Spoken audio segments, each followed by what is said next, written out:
This video is about modern telemark turns. Just as an introduction, I learned to telemark ski back in the 1990s for practical reasons. We did a 10-day winter ski trip across the Sierra Nevada mountains over the winter season 1983 to 84, and the trip utterly destroyed my feet.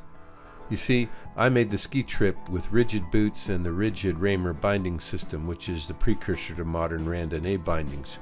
It pivots at the toe, and spending 10 days skiing without flexing my foot gave me an awful case of plantar fasciitis. So when I moved to Colorado in 1990, I learned to telemark ski. And I skied as much as 120 days a year in the Colorado Rockies and the High Sierra of California. In 1993, I took telemark lessons from an instructor at Santa Fe Ski Area in New Mexico, and she revolutionized the way that I ski telemark, and I'd like to pass on what I learned to you. Unfortunately, this is what my knees look like today, and I don't ski anymore, so I can't show you the technique on the slope, so I'm going to try a different way. So if I don't ski anymore, what's the point? Well, I'm hopeful that I'll ski again someday, and I still follow telemark, but I'm really surprised to see that this technique that I learned in '93 is not mainstream, and I don't know why, because it's a superior way of skiing telemark. You know, I don't even know the name of this technique that I learned. I've heard it referred to as Western style, but I'm not really sure. If you can help me out in the comments, that would be great. I follow telemark on social media and YouTube, and I see all these esoteric discussions about telemark turns and steering with your little toe and all this other bullshit.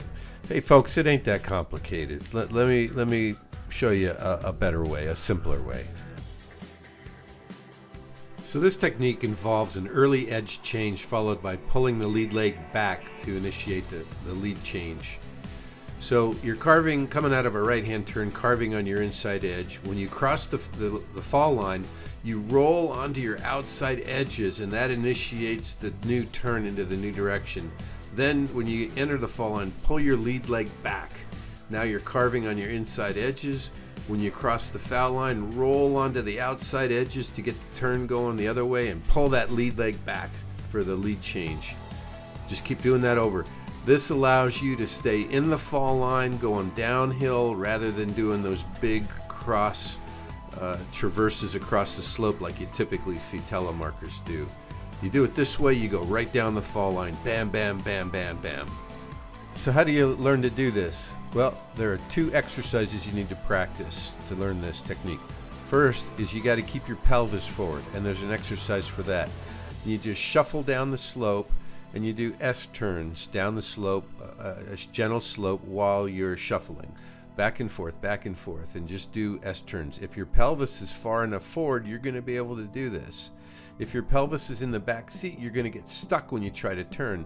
You're going to go downhill, shuffling, and when you get to the turn, you're going to get stuck, and you're going to have to do like a snowplow until you get out of the turn, then you can shuffle. When you get to the next turn, you're going to get stuck again, and you're going to have to like snowplow to through it. So that'll clue you in that your pelvis is in the back seat. You need to get your pelvis forward. All right, the second exercise you need to practice is called a monomark. That's where you keep one ski forward, you don't do a lead change, and you just learn to carve on your inside edge and roll onto the outside edge and carve the other direction, keeping one ski forward, no lead change. You practice this with the right ski forward and with the left ski forward. This is critical for making those lead changes when you're going down the fall line, because that's how you initiate the new turn. You roll onto the other edge.